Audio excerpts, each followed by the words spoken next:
So, are we good to go? Yes, Shaker, I think it's time to start. Yeah. Yeah. Hi, everybody. Good morning, good afternoon, good evening. Welcome to this ninth episode of the S Factor as we talk. And we've got some very interesting guests, some very versatile guests.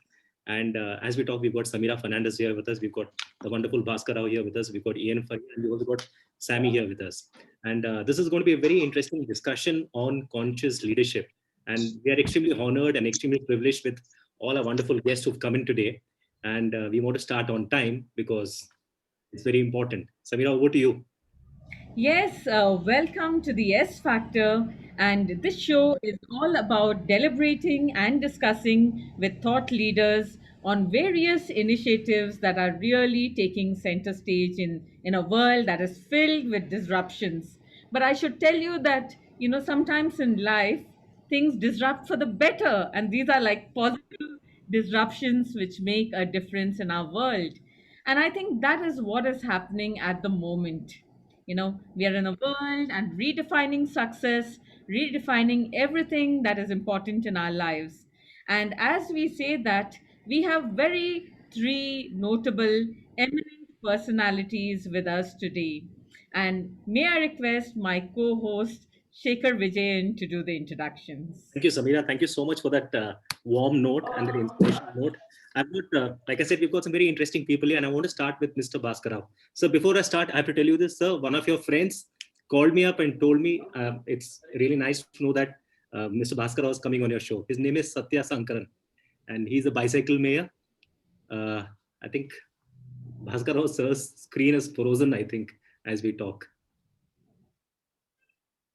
But then still we'll continue. So as we talk, Bhaskar Rao is a 1990 batch Indian police officer who served as a commissioner of Bangalore City Police from 2nd August 2019 to 1st August 2020. Sir comes from Bangalore and was previously Additional Director General of Police in the Karnataka State Reserve Police as well as ADGP, Internal Security Division. His personal interests include long distance running and cross country cycling. Currently, Bhaskar sir is serving as the ADGP Railways. A warm welcome to Mr. Bhaskar Rao. We are, Thank like you I said, so much. we're very honored and privileged that you are there in, our, in this very interesting show. The ninth Thanks, episode. Amira. Thanks, Sridhar. And nice to see I am. So beautiful. Yeah. Thank you, sir. We've also got Ian Faria, sir, who's one of the tallest men I've ever met, and sir is a master coach who's adept at guiding and motivating leaders to find and manifest the greatness. He started and successfully run business enterprises for more than 20 years. He's a distinguished Toastmaster, founder chairman of the Toastmasters Territorial Council of South Asia, and winner of the Toastmaster International Taped Speech Contest 2001, and the only Indian to receive the presidential citation in 2006. He is currently the founder and managing partner at Solution Z based in Bangalore. Sir, a warm welcome to you. He's a known face all across Bangalore, I would say all across the world. Extremely inspirational, extremely positive, extremely passionate, and an extremely nice person. Thank you, sir. Thank you, Shekhar. Thank you so much, and happy to be on the show. Samira, thank you for the invite. Thank you, Ian, and wonderful having you here as well. It is also with proud honor that we welcome my close friend now, Sami Al Ashrafi, who is not just an award winning speaker or podcaster, but I think he is someone who really redefines what humanity is all about. And not just by, walking the talk only, but by also promoting to the world. They say it is important to act, and actions are, what we think about. But I think he has gone a step forward, not just to preach, not just to walk, not just to action it out, but to spread humanity to the world. Apart from that, he is also one of the world's leading voices when it comes to values and cultural change. Won a lot of accolades, starting with the most visionary business transformation CEO, Game Changer of the Year, and most influential CEO of the Year. He is currently the founder and CEO of Marmalade Fish, a management consulting company based in downtown Dubai as well. So, warm welcome to all of you here at our show. But before we move forward, I would also like to thank our supporters and our partners. We have the live streaming from the Redemptress Media Center. We also have it from News Karnataka, who have come all the way. We have people from over 20 countries who are watching us right now as we speak, irrespective of the time zones. And most importantly, our warm wishes and thanks to Ecosol Global, Shevins Entertainment, Jagrati Education, Boopalam Botanicals, Dew Dupont, I Am Here, Elephant Marketing, Sunshine Bakers, IJ Enablers, Peppercoin, Cicada Media, Redworks, and eTransform. Over to you, Shekhar. Yeah, Samira. So I think given us a nice introduction and given us a nice flavor of what the show is all about. And we are talking about conscious leadership here. And once again, a warm welcome to all our guests and to all our partners on this very exciting show. This is a question to all the leaders, and we can start with any one of them because I believe they're visionaries for a reason. And the question is very simple. A leader becomes radically responsible, self-aware, and focuses on building a culture of we rather than a culture of me. What are your thoughts? Sami, we could start with you. I think it's a great question because initially, when I started working with values and culture change, I went around the world speaking to leaders. And in my book, I talk about we are all leaders if you go by the definition of anybody who is willing to step up or to lean into change, rather than the maybe unhelpful definition some of us have that leadership happens in your mid-30s or early 40s and is dependent on your title. But wherever I went in the world, it seemed like the problem was somebody else. The person would say, it's not me, it's my line manager. And then I would go to the line manager and they would say, it's not the country problem, it's the region. So then I would travel to the region and we say, it's not us, it's group. And I've gone around the world for the last 22 years trying to find out, well, who is it? And so my sense is, if we're going to make that transition from me to we, step number one is to turn that periscope around. Look at yourself. They say, do you? And I say, do you, be you, for you. And then once you've done your work, then you will be able to step into that morality of me to we. Compassion starts with self. Then it goes to the people who we love. And only then can it go to everybody. And I see many people on social media with great intention trying to sort these huge, big problems in the world. And I wonder sometimes, what would it look like if we just focused on loving our family or focusing on ourselves, being more resourceful and conscious in getting through the week? Then I think we would achieve some of the culture change and address some of the world issues that are so prevalent today. And that explains why your hashtag is Time for Humanity. Exactly. It is time now, and it's been a long time, but I think we have a window of a few years to think about how nature, humanity, and AI, we can all thrive together. The time is now. Thank you so much. Jan, sir, we would love your perspective on this. Sure. I think this question has been well framed. Today's world, we can't really manage on our own. It's not a one-person world. And the time is gone when, everything was given to the leader. In fact, in some companies, the leader earns about 100 times what the average person in the company does. But I think those days are over. People realize today that it's the team that does the work. And the leadership is not really that important. And we've understood that now from the pandemic times. Because now even teams who are working remotely across the globe without even having a leader in place are delivering, because each one is scared of their job. Correct.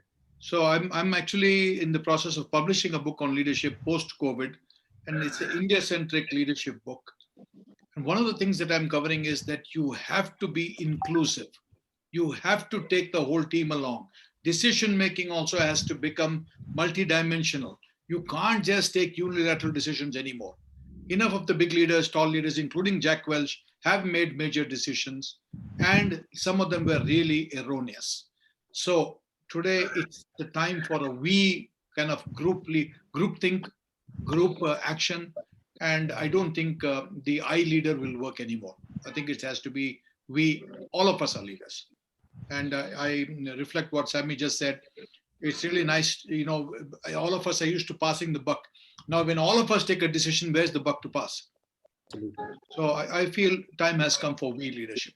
And brilliant question. Thank you so much. Thank you. Thank you so much. We also got Bhaskar also who just joined us. So I think you had some connection problems. So if you can hear me clearly, so the question was, leader becomes radically responsible, self-aware, and focuses on building a culture of we rather than a culture of me. So we would love to know your perspective on this. See, the unprecedented situation calls for unprecedented reactions. Normally, what happens is that a leader is watched by a lot of people, and all those who are watching are not his admirers. Most of them are his bitter critics, extremely judgmental, and many of them are waiting for him to collapse. So at that point of time, conscious or collaborative leadership is extremely important. One such situation, I had rather the fortune or the misfortune, or the great example was last year when I was Commissioner of Police, where my learning curve was extremely steep. And the one and only reaction I knew was that before you react, think 1,000 times before you react, because everybody is watching you. And especially when you are in a responsible position where you're talking, speaking, or acting can have repercussions, think more. And this was a time where I was not just the boss. I had a lot of visible bosses and a lot of invisible bosses. This conscious leadership, which you are saying, came to my rescue, because despite having so many bosses around, you finally are held responsible for something that goes wrong. And you are micro-judged, not micromanaged. You are micro-judged, micro-evaluated, and micro-slaughtered also over there. So at this point of time, I have learned that the first aspect of leadership is that I should be visible to all my people, and listen before reacting. Listen before reacting. That's right, sir. And the third thing is that trust the judgment of my subordinates. Though they will commit blunders, I have to stand by them, because that is not the time to be judgmental.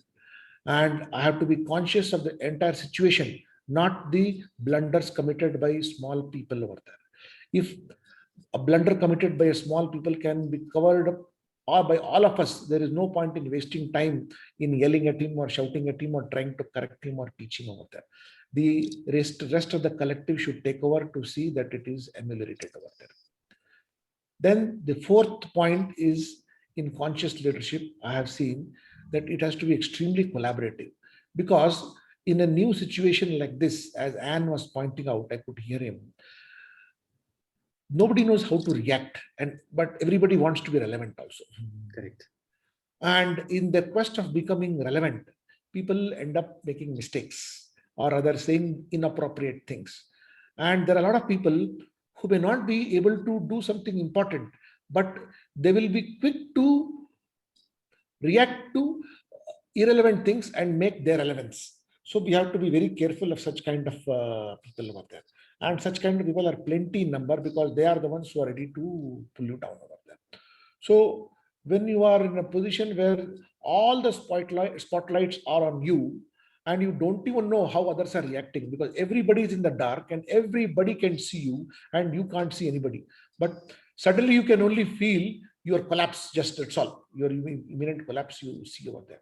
So what I learned was that everybody needs to be taken along. There is no me or I, as Anne pointed out over there. And this is the time when I had to tell my 21,000 constables that you are the Commissioner of Police. Correct. You have to decide, because he is the man behind the barricade. He is the man who is sending people home. He is the man deciding people's difficulties, people's grievances over there. Every time they can't appeal to a higher level or come up to me, because their decisions are their action. And a city like Bangalore, about 1.5 crore people, we used to plan for days to have a single day band. And when you have to have a continuous band, imagine the kind of logistics nightmare that we need to go through. And more than the city, we have to plan the people who are below us or other who report to us. So conscious leadership is what I call as handling emotions of my own subordinates over there, then controlling and managing my own emotions over there, managing the emotions of my peers who are extremely judgmental, managing the peer emotions of my bosses who are themselves being judged by their bosses sitting in Delhi, or the media, or the people, or social media. So it is arrows and arrows from all directions, and you have to keep ducking over there. And if you put on a very stern face, and if you put on a very hard thing, you will be the first to be hit over there. Acknowledge mistakes very, very gracefully and boldly during this time, because nobody is expecting you to be perfect, because everybody is going through a very difficult time over there.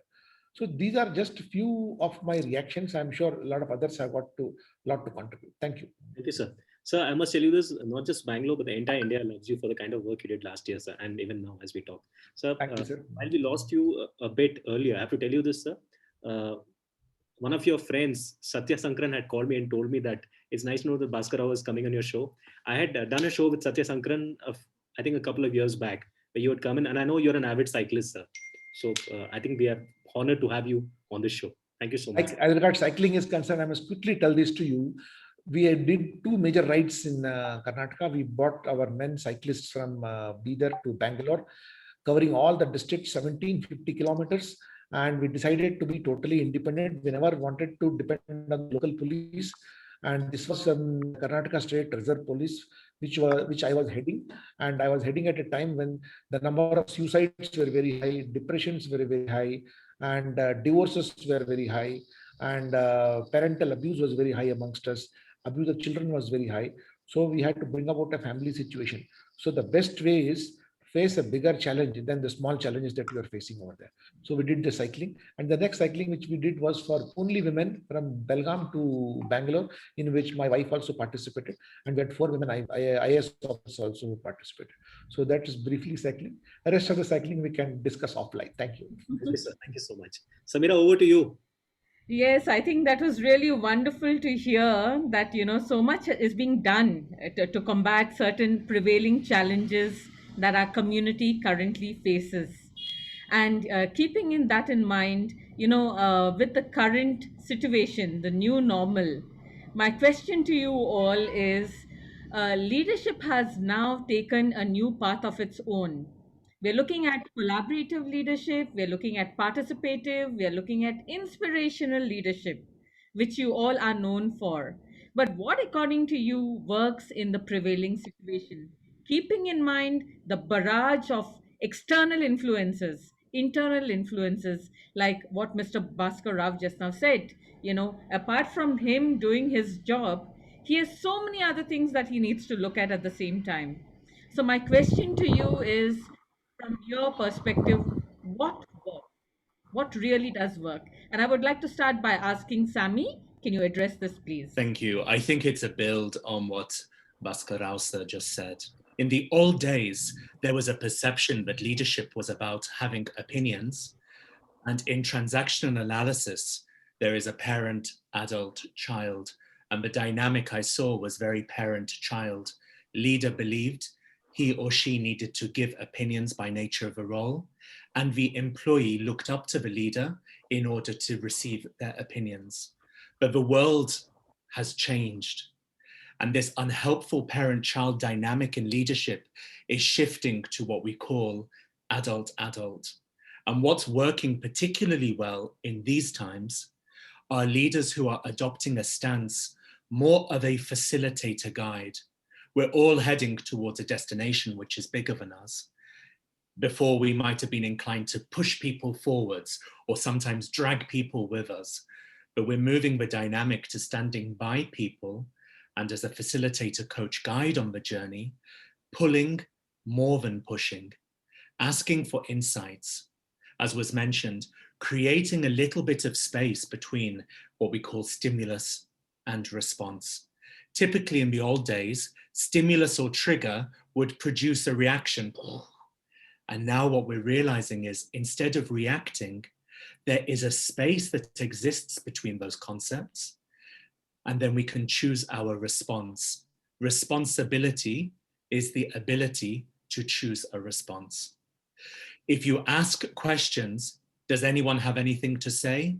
Maybe somebody will have the courage to speak up. Any questions? Maybe. But what if we were to reframe as leaders our questions to who has a different perspective? You actively hold space for divergent thinking. What support do you need from me?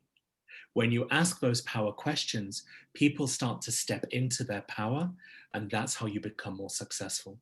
In the book, I have a chapter, Conscious Leadership in a Global World, and I describe 5 characteristics. There are more, but from my experience, all conscious leaders demonstrate collaboration, a good level of self-awareness, they have empathy, global curiosity, and then they move to alignment.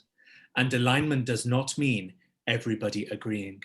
Alignment is linking to the values and purpose. It's the big stuff where people will choose to step with you on the journey. Thank you, Sami. Samira, you're on mute. Yeah, can you hear me now? And now, Yeah, Sami, I think what you did is summarize the true essence of conscious leadership.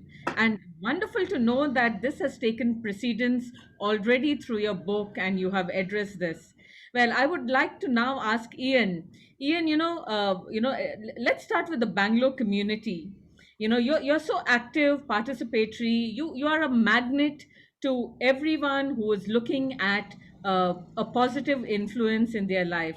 I've been really privileged to be a part of your groups and channels, and everything that I see there is a wake up call to all those around you where you're really spearheading positive change.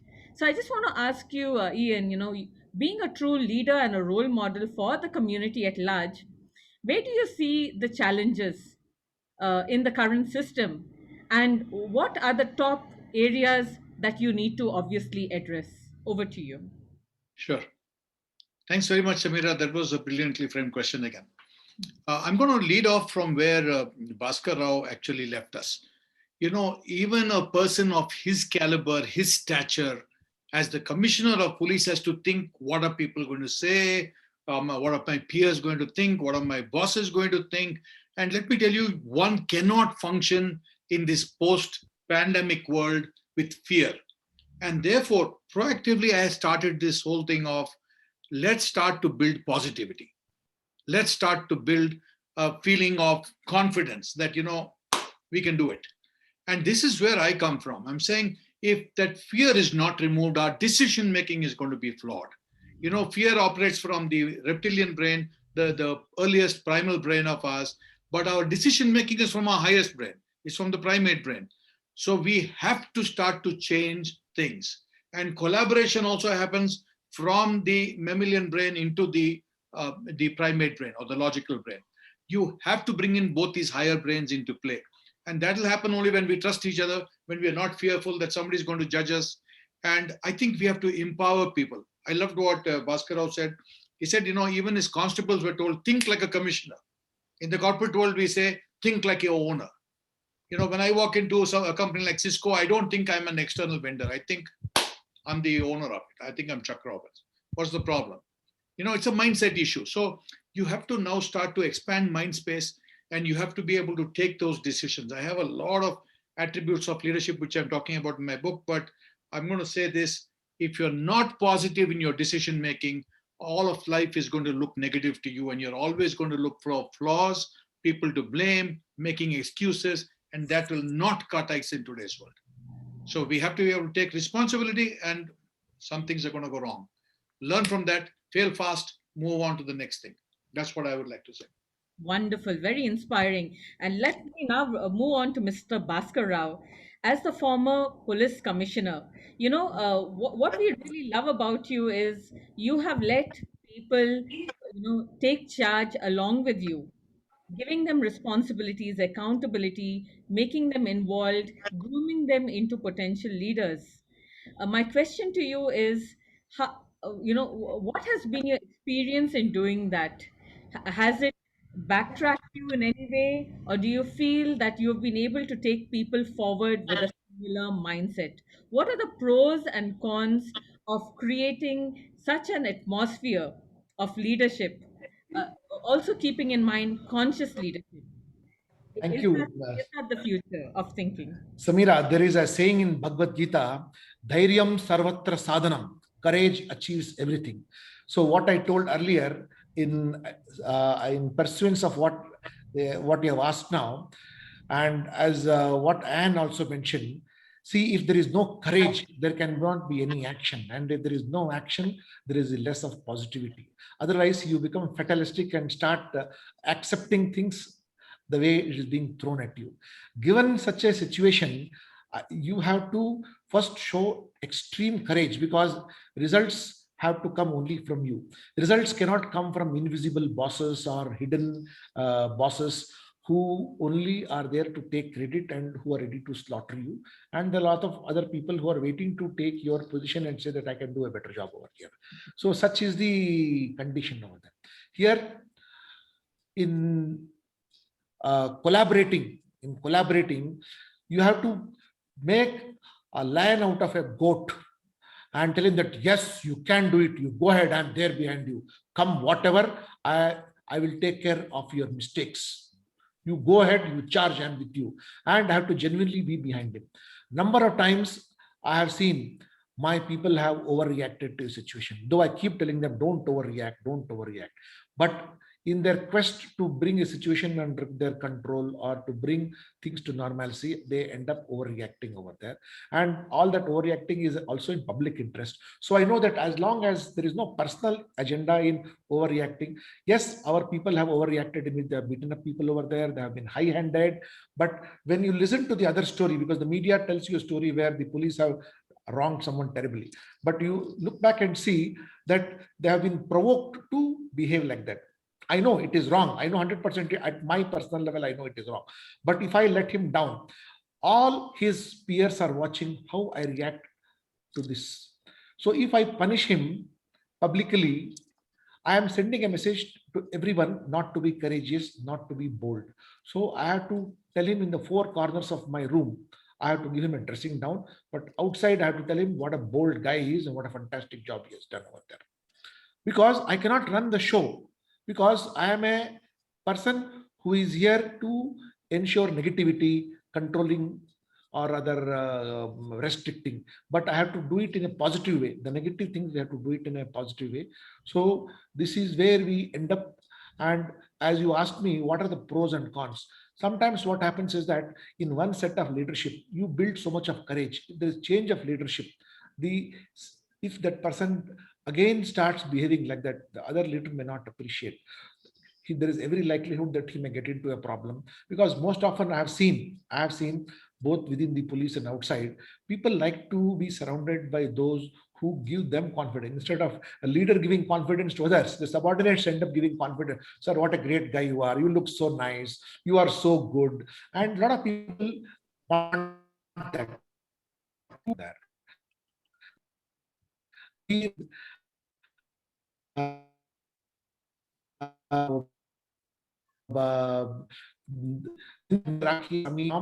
Binu pani, binu sabna, keep critics around you, they will keep washing you. Binu pani, binu sabna, without sabun and without water, they will clean over there.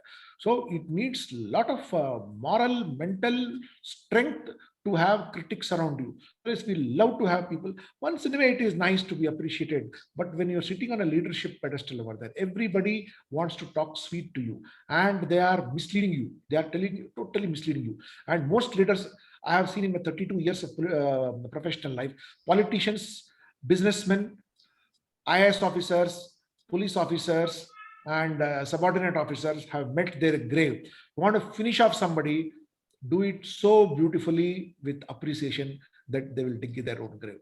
Be careful of the man who keeps on appreciating you. Means you have to be very, very careful of that. So the conscious leader will always ensure that which is genuine appreciation and what is criticism. In fact, the more you're criticized, you respect that person much more over there. I value my critics more. What they say is that you need good friends to be successful, but you need very, very good, bitter critics to be more successful over there. Thank you. That's a wonderful leadership lesson. I think that all of us tuned in here will remember forever. Thank you for sharing your experience and, most importantly, the perspective behind it. Well appreciated. Yeah. Thank you. Thank you. Thank you, Samira. This is a question for all three of you. And I think in the last couple of years, we have seen that the silver lining in the cloud because of the pandemic has been the boundaries have got blurred. That's the reason why we're talking on a virtual platform like this. And we can connect to anyone across any geography because of the virtual platforms. That's the silver lining. And also, I feel society has become very inclusive. And I want to give you a specific example here. I stay in a gated community here in Whitefield, and we wanted to get everybody vaccinated. In one day, we managed to vaccinate all 1,000 of us by coordinating with the hospital and getting it done. I feel there was a measure of inclusiveness here. And I think that's the way going forward as a society. We all have to be very inclusive. And I think it's very important. So how do we ensure that this culture is all pervasive and it goes on forever? Because we want this to happen, not because of a pandemic, but we want this to be a way of life. I think if a country is inclusive, I think that is more important than than actually being a superpower. And sir, we can start with Mr. Ian. So, sir, we would need your perspective on this, sir. Yeah, I think this pandemic actually has been a teacher to us in more ways than one. It has taught us that, number one, we are not, as invincible as we thought we were. We thought we were the apex predator, but a small virus can bring you to your knees. It takes you out just like that. So you have to be careful. You have to wear your mask. You have to do all the processes. But what I have noticed in these times is even when the government didn't know what it was doing, even when, the doctors were at a loss for what to do next, how to treat this disease, because the variants are coming up faster than you can imagine. So what worked 2 months ago might not work today. Then the order of doing things. I mean, this has been chaotic in more ways than one. So one has to be nimble. One has to be aware that your agility thinking, I think, is one of the good new terms that is going to come out of this pandemic. Correct. We have to be able to change our thinking just like that, instantaneously. What worked yesterday might not work today. Let's change it. Correct. And I also think we need to also take our own personal decisions. If local resident welfare groups had not done too much, let me tell you, half of Bangalore would have been still struggling to get the vaccine. But now we have seen these things are going forward. Rotary is stepping in. So many work groups are stepping in to get things done. I know my daughter ran a team and they were getting hospital beds, oxygen cylinders. They were working 18 hours, 20 hours around the clock almost, to get these things done. The government can't help you. How much can it do? How much can the police force help you? How much can the doctors help you? So you have to now start to learn how to do your own stuff. And I think that time has come. And Bhaskar Rao is one of the visionaries. I'm telling you, he's also said he's going to train the watchmen in local areas to behave like the police force, because the police cannot be everywhere. It's just impossible. So when we have visionaries like him, we should just follow their lead, but we should do our own work. We can't expect him to do everything. We can't expect the chief minister to do everything. Come on, the time has come for us to take responsibility for our own city, and we have to start to lead in our own local area groups. On Level Road, we have a super group, let me tell you, and we do what has to be done. That's it. We don't wait for BBMP or somebody else to come in. We do what has to be done. And I think that's the new phase which is going to come out, where people power is going to be, on top of everything else. Thank you, sir. You just gave us some new terms today about agility and people power. Hopefully they both combine together and become an Avenger of sorts. Sammy, I would need your perspective on that Avenger note. Well, as you might guess from my name, I'm half English and half Arabic. So I have a real sense of the difference between diversity and inclusion, because I moved from Abu Dhabi to the United Kingdom when I was 8.5 years old, halfway through a school term. And so when you think about diversity, yes, I have a diverse name. Yes, I was invited to participate in the school choir or the cricket team, but in Abu Dhabi, we don't play cricket. So I had no idea how to show up. And therefore, when my mom was given feedback that he's terrible at sports, that's the difference between diversity, where you are offered an opportunity to play, and actually having the inclusion where people can be understood and helped to show up. Or the choir, day one, sing away. I had no idea what they were doing. So it made me feel in the diversity even more excluded. So I think step one is absolutely we need to be respecting diversity. Question number two, but what does diversity of thought look like? You might have people who look diverse, but when you speak to the public, they say, they don't represent me. maybe due to class system or whatever reason. So I think this is deeper than sometimes we give thought to. I'm really grateful that we're having this conversation today. In my mind, culture is all about inclusion. Do I feel psychologically safe enough to be able to escape this unhelpful pattern of needing to fit in and trying to look good?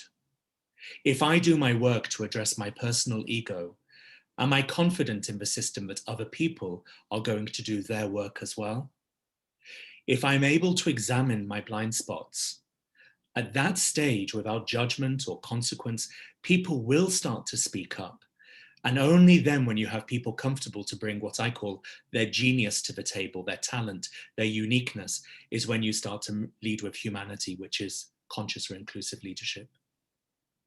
Thank you, sir. Thank you. Thank you so much. You gave us a very interesting perspective on it.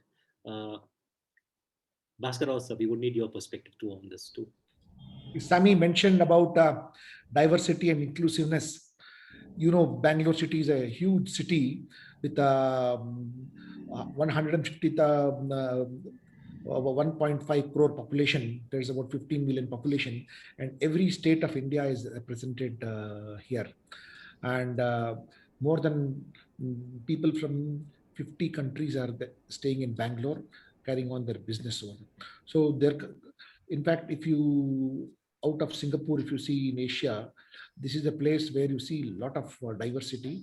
And as the visible face of the government, is the Commissioner of Police and his representatives, that is my additional commissioners and deputy commissioners and the police. We too have a very huge responsibility of understanding diversity. When we cannot at times appreciate within Karnataka how people are different from North Karnataka, South Karnataka, and coastal Karnataka, we have a huge task of appreciating the nuances of those people who are from Northeast, who are in huge numbers who work in Bangalore, people who are migrants from Chhattisgarh, Orissa, Bihar, and UP who are staying here, people who do not know the local language. So even during normal times, leadership has to be such that it has to be inclusive and very, very sensitive, because all people have needs. More so, I want to tell you, I don't know whether I'm treading into controversial waters by saying this. We have a huge number of illegal Bangladeshi migrants. They are not supposed to be staying here. They are illegal. But since they are staying here, we need to take care of their physical, mental, and emotional needs.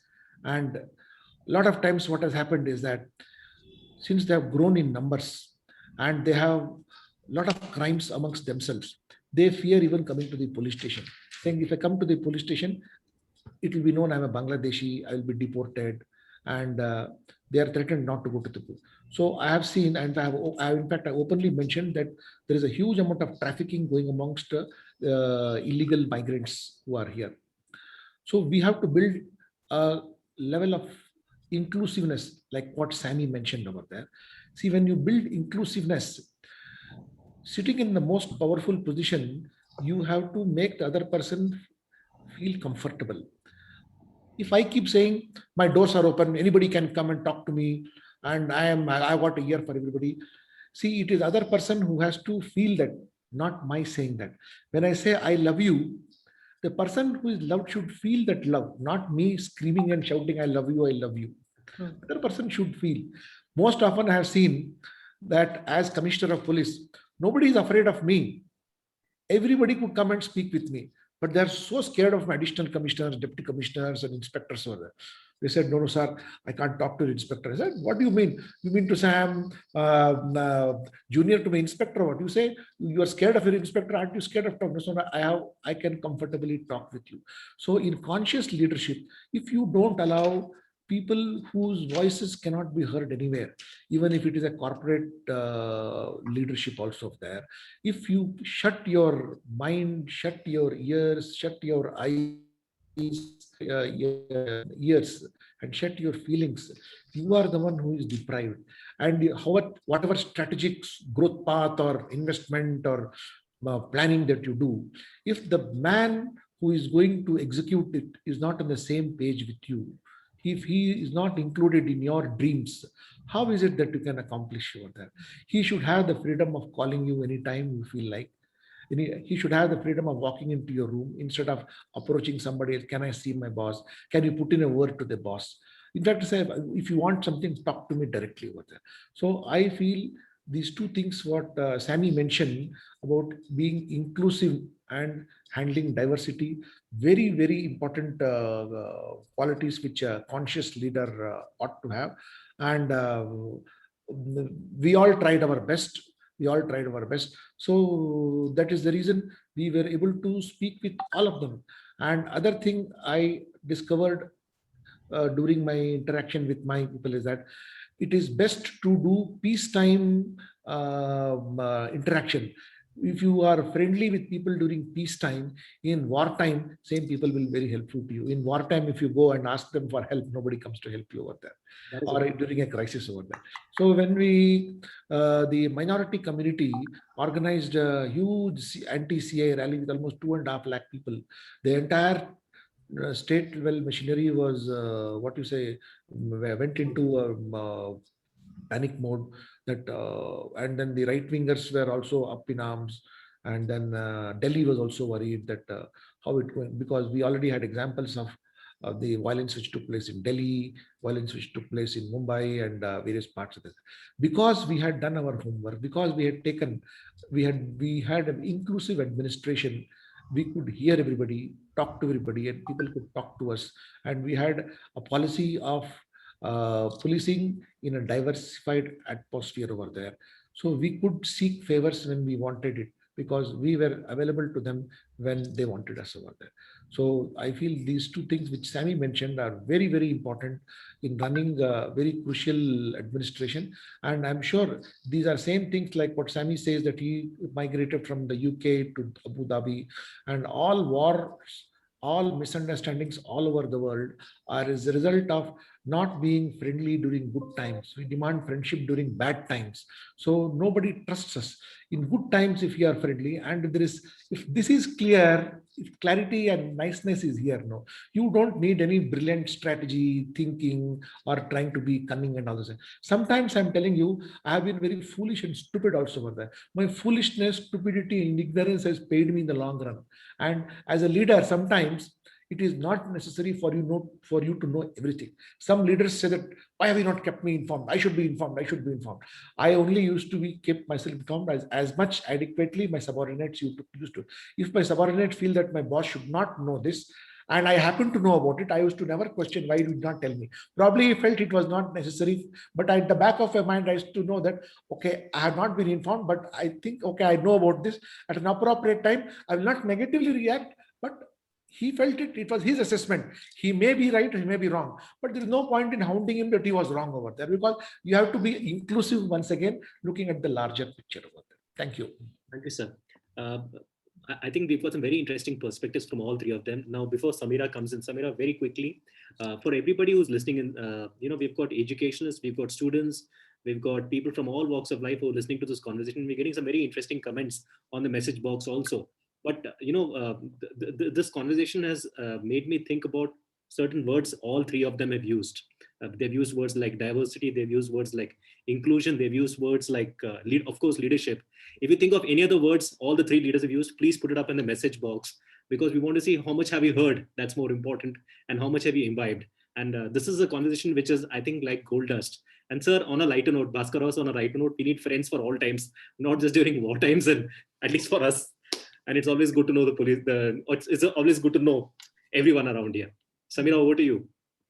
So Shekhar, what I was really impressed by what Mr. Bhaskar Rao spoke about just now, he was approachable, people could come to him and connect. And for me, leadership is all about empathy. And while we say that, and you also spoke about reaching out to the audiences, we have with us Mr. Valerian D. Almeida. Can we ask him to kindly come on board and join us here for this talk? And we would like to ask a question to Valerian. Leadership is all about empathy, as said by our guest speakers today. It's about having, the ability to relate, connect with people, share with them a greater purpose. it's not just inspiring them, but it's also empowering each and every one of us at different walks in our life. Valerian, I would like to start by, he is also the founder of News Karnataka, the media channel, who is also live streaming our show, apart from the other providers that we have.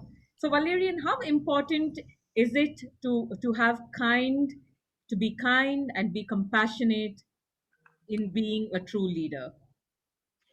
Thank you, Samira, for inviting me to speak on this particular question. Uh, See, people or human being, the best part is he is full of emotions. And I speak from the corporate world because I worked around 40 years in the corporate world. And one thing I always said that without people, nothing can be achieved. So uh, from birth to death, we depend on people. So we alone cannot do anything. I am very much impressed with the Mr. Bhaskar Rao, Commissioner's talk. See, without the people, we cannot achieve, whether it is in corporate world or anywhere else. A person who has money and invested in a business, he cannot run his business unless and until his people cooperate and do the work. So today's world, it is shared leadership.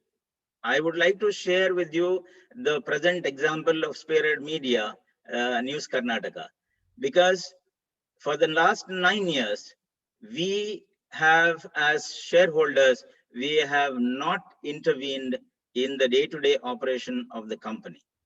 We have entirely left it to the people. And today, successfully, it is stepping into the 10th year because of the people who have taken the responsibility. They know what to do, what is to be done, how disciplinary action to be taken within themselves. Each department is running by itself by taking responsibility and contributing for their growth as well as for the growth of the people. I know in late 80s, when I was doing my chartered accountancy articleship, one of the highest or biggest corporate, they said, we take uh, so much importance to maintain all our immovable things, or rather furniture, fixtures, and factory machinery. We maintain it so well, but we forget about the real assets, that is the people. People come to the corporate world for their work on emotions because they have a family. They bring all those emotions to the workplace. So we need to take care, because the biggest problem today in the corporate world is to handle people, because each person is different and we need to take care of their needs, their aspirations, their feeling. So they have a family, they come with this background. So unless and until we empower the people in the workplace, taking into consideration all their emotions, feeling, their background, and making them responsible and sharing with them what we earn in the corporate world, that So is the true. success. Yeah, So that true. is the success Yeah. of any corporate world or any home or any government office or any business that we are talking about. So this is the human angle, and this is what the empathy is. To tell you, I have done 3 years, counseling. I am a full-time counselor for the EVOSA here in that is Apostolic Vicariate of Southern Arabia, and I have counseled more than 1,000 people in various fields. The important thing is the empathy, and you have touched on the matter. And empathy is the biggest thing that is lacking in today's corporate world, in today's business, in everywhere. When the empathy is there, when we share what we do our best in the corporate world with the people, I think most of the problems will be over. Thank you. So thank you, Valerian, for this. And we quickly want to, go through a quick round of activity. So let's do that right now by asking you all, which is one movie that has specifically influenced your life, which you would like others to hopefully view? I would like to start by asking Ian. Ian, over to you. Samira, let me just change this a bit if you don't mind. Go ahead. Yeah. So this is a question for everybody, and these are all movies I'm sure you've seen in your growing up years. And let's see how much is your movie quotient, because this movies which I'm talking about talks about diversity, talks about inclusion, talks about ambition, talks about leadership in various forms. Samira, you're also part of it. I'm not giving you the answer, so you got to guess it. Okay. So this is for everybody here, and everybody can also message in the message box. The first one is this is a very interesting quote from the movie. Get busy living or get busy dying. I want to know the name of the movie. This movie was rated as one of the best movies of all time. It had the enigmatic Morgan Freeman.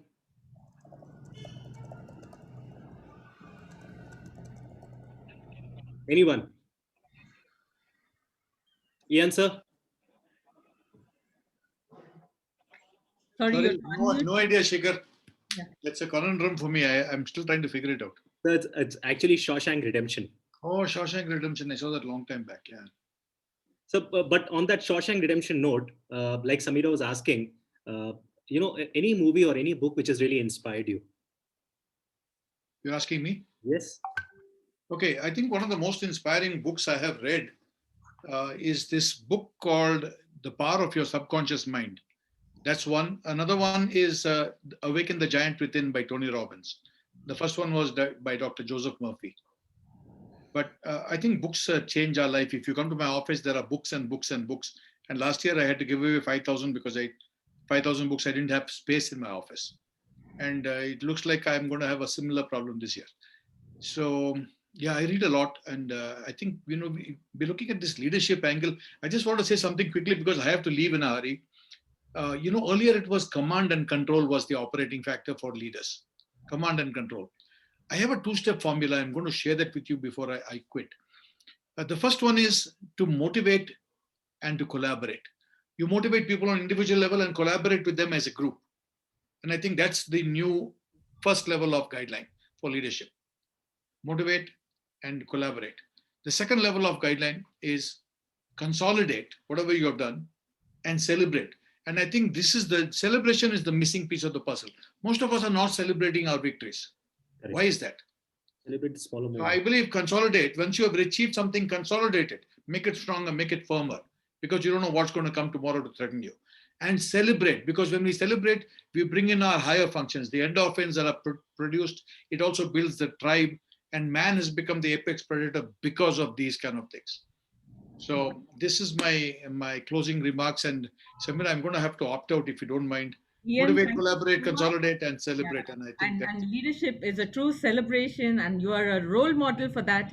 Keep it going, keep up the spirit, and we look forward to also reading your new book soon. So hearty congratulations for all that you've been doing. Thank you for the honor, and so happy to meet up with Sammy and Bhaskar Rao, sir. And Shekhar, always a pleasure to meet you also. Thank you, sir. Thank you so much. Thank you so much. Thank you, Ian, here. And now we would like to ask Mr. Bhaskar Rao, books that you have read, videos that you have seen. Can you share with us something that has influenced your life and that you would like all our viewers to also hopefully read about or see? Over to you. I read non-fiction. Okay. And I have read most of them are autobiographies. At present, I am reading 3 books together. That is the autobiography of Alexander the Great, autobiography of the biography of Genghis Khan, the Barbarian, and the Nelson Mandela. So if all 3 are different, and you are speaking about your favorite movie, okay, I'm not very, very good at, and in fact, I must admit that it's an effort for me to follow English movies because my English is not so fast and so well. So 2 movies that have influenced me and made a deep impact on the movie Gandhi, Gandhi, and the movie made on Nelson Mandela. Nelson Mandela. In this, I don't know what what I don't know. Invictus, sir. What is it? Say that again. Invictus. Invictus. It is about the South African. Yes. That's an These two books have made a great impact on me.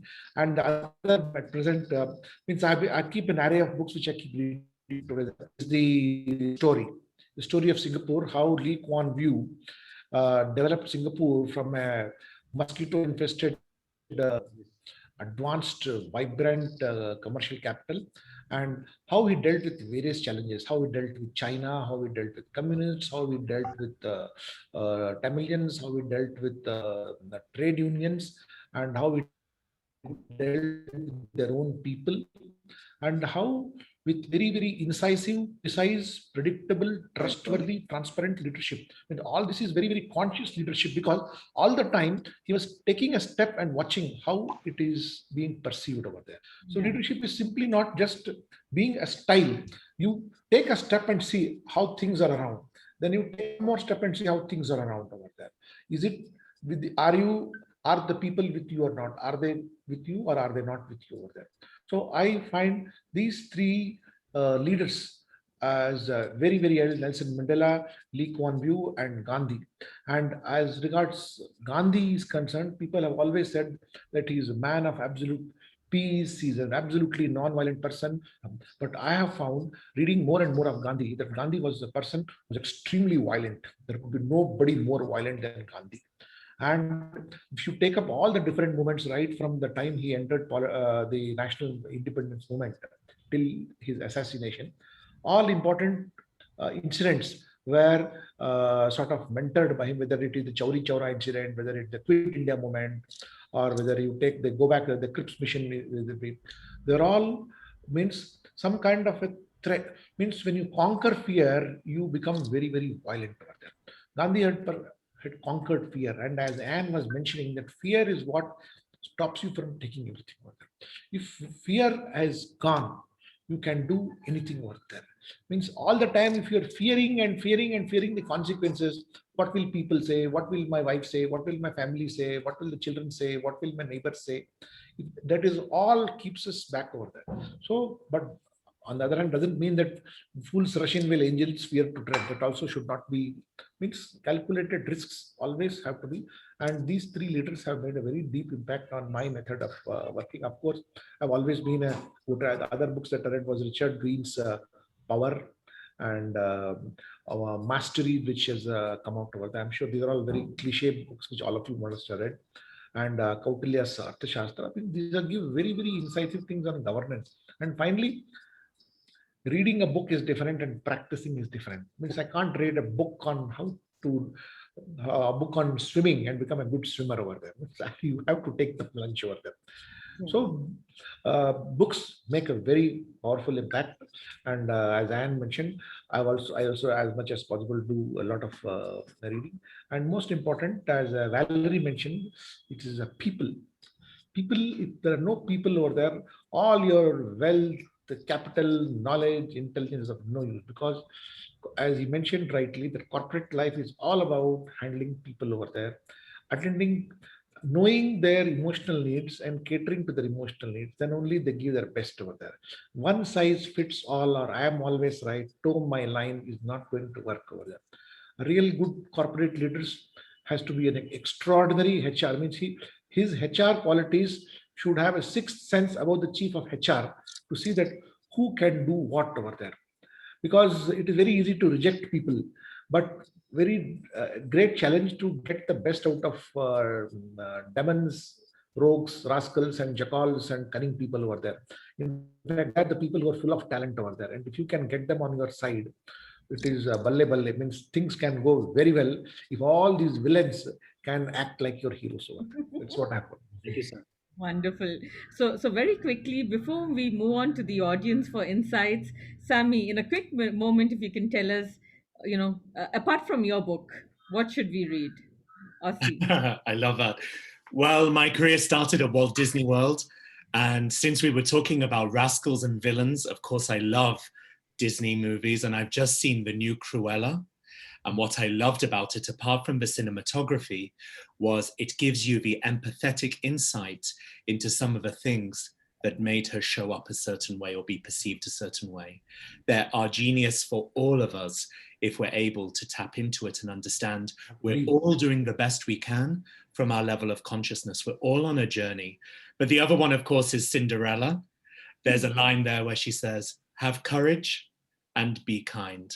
And as she's going down the staircase in the movie to meet her prince, she stops for a moment and looks herself in the mirror wearing her rags and says, "Perhaps the greatest risk of all that we will ever take is to be seen as we truly are.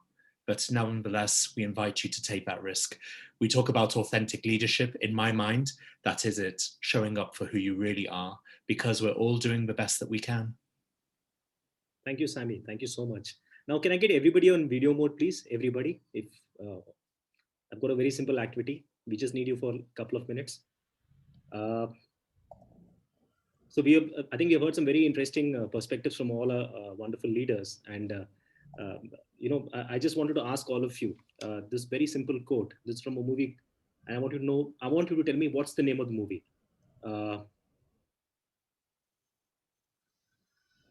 But before that, I want to ask the audience, if you have any questions, that is one.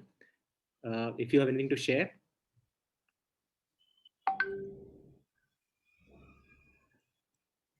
Please unmute yourself. We have exactly 1 moment. If there's any one of you who has to share anything, please go ahead.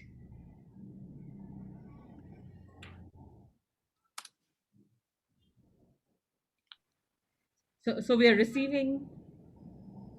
Sorry, Janet. Janet, we can't hear you. Good afternoon, sir. I am Janet, the wife of Lawrence Anthony, the accident victim where the Koramangala Egypta flyovers. A hydraulic bolt fell onto my husband when he was riding his scooter at Sony World Junction in December 6, 2019. The BBMB immediately mentioned they would take charge and sort it out. But for years now, it has passed hands. I have been seeking compensation as I am also without a job and taking care of my husband. It is passing hands from Simplest Infrastructure to BBMB and vice versa. And we have not got any compensation till date. Requesting your guidance, sir.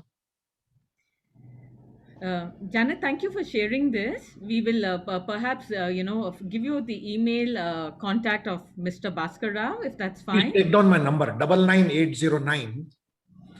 1 minute, sir. Janet, please take down my number, 99809 15100. 99809 15100, and send me a WhatsApp on the brief facts of the case. At the very outset, we really empathize with the situation you are in right now, but I will try to do my best what I can. I'll speak to Gaurav Gupta as well as to the concern, whether what best can be done for the situation. Sometimes Thank you, sir. Bureaucracy is very, very hard. It has no heart. It has only a mind. Thank you, sir. Thank you, Mr. Bhaskar Rao, for being with us on the show today. We also have Sammy, who's taken time out to be with us. For all of you who are here, we're going to have an activity now. But before we end, just a quick thank you on all of us to very inspiring leaders who have made a big difference in society, but most importantly, been a great role model for us. Shekhar, over to you. No, I think we can end this. I think we have covered quite a lot about leadership, and Yeah. I think this covers everybody. Thank you very much. God bless you all. Thank you. All the best. Yeah. And for all of you out here, we have a special gift going out to anyone who can talk about traits of leadership. What is needed by the present generation youngsters to take leadership forward? Please go ahead. Unmute yourselves as well.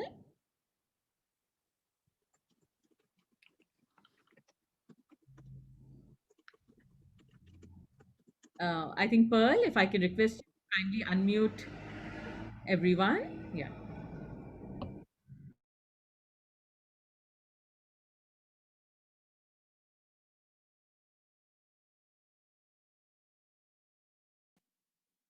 Yeah, they can unmute themselves. Yep. Kindly unmute yourselves, everyone. And thank you for sharing your insights on the chat. Before we conclude, we would like to thank all our supporters Ecosol Global, Shevins Entertainment, Jagrati, Boopalam Botanicals, Dew Debon, I Am Here, Elephant Marketing, Sunshine Bakers, IJ Enablers, Peppercoin, Cicada Media, Threadworks, and eTransform for being with us on today's show. And special thanks to the Redemptress Media Center, News Karnataka, and everyone for airing this and promoting the good word. Yeah.